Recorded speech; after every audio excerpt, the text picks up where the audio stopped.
जाएगी। हुआ मैं ना जिम जा रहा हूँ। अब बात सुन, रुक। तू मुझे मम्मी के घर छोड़ देगा अपनी के?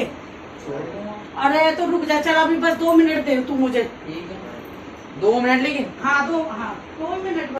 तू कॉल करके कोई बोलेगा ना मुझे क्या बना दे। नॉर्मल बोल, नॉर्मल। मम्मी जा ही रही हो तो पहले चाय दे जाओ।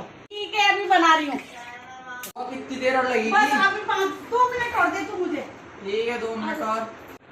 कितनी देर और लगेगी? बस 2 मिनट दे, बस अभी चल। ठीक है आप 2 मिनट और ले रही हो तो फिर मैं इससे जा रहा हूँ नीचे। हाँ तू चल, मैं आती हूँ।